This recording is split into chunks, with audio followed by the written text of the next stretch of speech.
Hello, all you beautiful people. My name is Peter Levitov. This is Handpan 360, and today I want to talk about something I see players do all the time. Please just don't do it ever.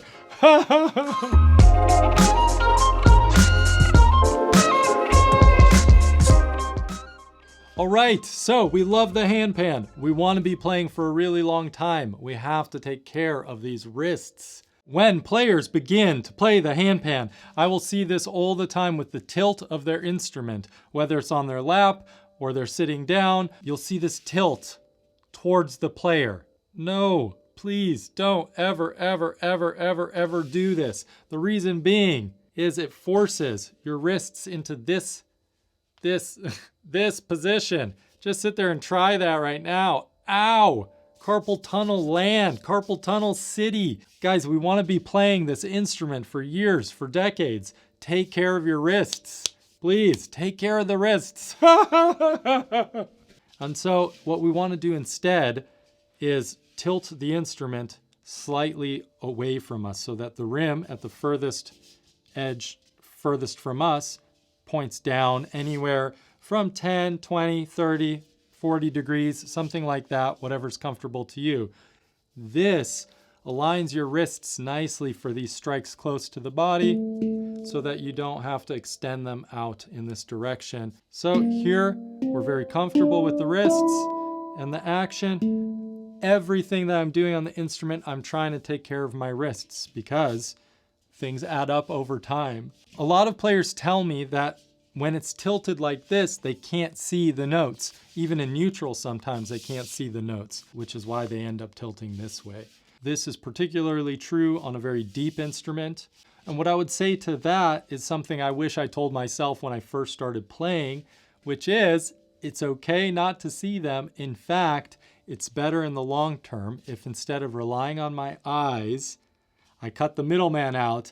Instead of my eyes telling my brain what it sees and then telling my hands where to go, I can use my hands to feel where the notes are.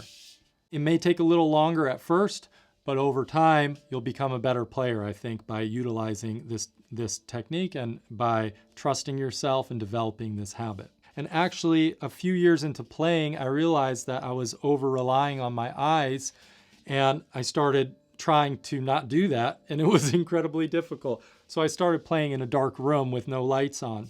And that really helped me to force myself into trusting the feeling. And as a result, I became a better player. So I do think that that's an amazing habit to develop. So that's what I recommend. Give yourself a little tilt. I like the instrument so the rim is above my belly button, maybe by a full hand. And that's about the right tilt for me usually, somewhere like that. And yeah, when you are playing, the other postural, the other consideration for posture would be not to overreach. That's why I generally don't use my thumbs up here and why I never reach beyond the dimple, because there's just no need. I can always strike to here. And so even if you have short hands, you should be able to tilt the instrument and grab only what you need to, somewhere in between here and here on the front of the notes, without having to lean forward or look at your instrument. And that's going to preserve your wrists for a really long time and make it so that it feels good in your body when you play handpan. Okay, there you have it.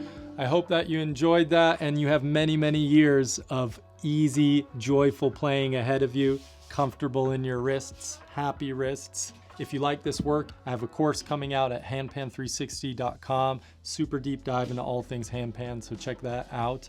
And yeah, subscribe, hit the bell notification so you know when I drop more videos. And yeah, have a beautiful day. Onward and upward.